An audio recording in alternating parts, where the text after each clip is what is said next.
नमस्कार, मैं रेणु अग्रवाल, आप देख रहे हैं एसकेपी लाइव न्यूज। धार जिले में कैबिनेट मंत्री बनने के बाद प्रथम आगमन पर कैबिनेट मंत्री राजवर्धन सिंह दत्तीगांव का स्वागत पीथमपुर से लेकर बदनावर तक भारतीय जनता पार्टी के कार्यकर्ताओं उनके समर्थकों के द्वारा मंच लगाकर आतिशबाजी कर किया गया। कार्यकर्ताओं के उत्साह ने कोरोना संक्रमण को भुला दिया। भारी भीड़ जमा हुई।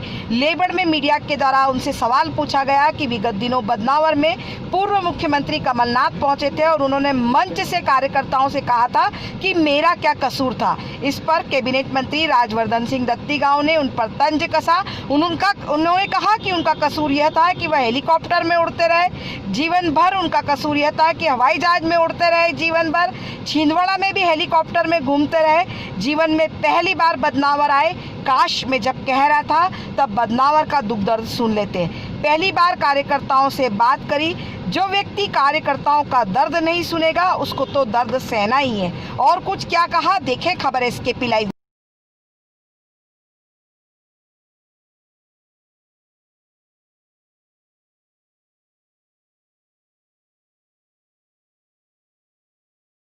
तमाम तरह के संपूर्णतः इलाज नहीं आ जाते, एंटीबॉडीज़ सबके डेवलप नहीं होती, तो मिल के काम करना है। धार जिला बार ट्राइबल माना जाता है, आदिवासी पिछड़ा माना जाता है। आपके मंत्री बनने के बाद विकास की संभावनाएं बनेगी। विकास एक निरंतर प्रक्रिया है और विकास कभी अवरुद्ध होना भी नहीं चाहिए। तो जैसे मैंने आपसे अभी कहा कि जो भी यथासंभव यथाशीघ्र हो पाएगा हम लोग प्रयास करेंगे, वो किया जाएगा। बदनावर चुनाव को लेकर क्या रणनीति? चुनाव में क्या रणनीति होती है? जनता चुनाव में जनमत संग्रह के माध्यम से प्रतिनिधि चुनती है।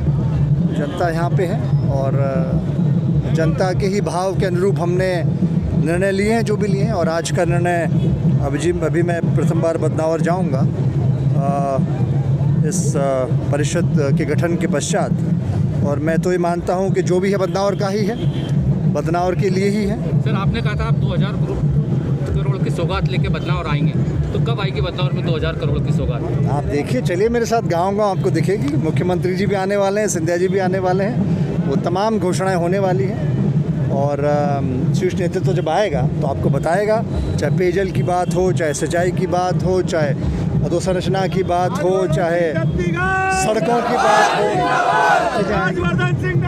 और वो सब कुछ होगा, वो सब कुछ होगा जो आज तक नहीं हुआ।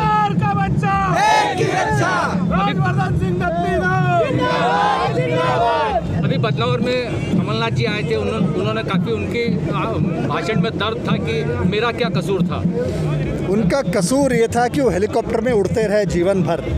उनका कसूर ये था कि वो हवाई जहाज में घूमते रहे जीवन भर। छिंदवाड़ा में भी हेलीकॉप्टर में घूमते हैं। जीवन में पहली बार बदनावर आए।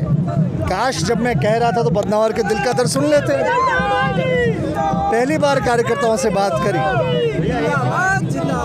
तो जो व्यक्ति कार्यकर्ताओं का दर्द नहीं सुनेगा उसको तो दर्द सहना ही है। जो ज़मीन पर पैर नहीं रखेगा, आसमान में उड़ेगा, उसको तो ऊपर से नीचे गिरना ही है। प्रकृति का नियम है। ठीक है, बहुत बधाई।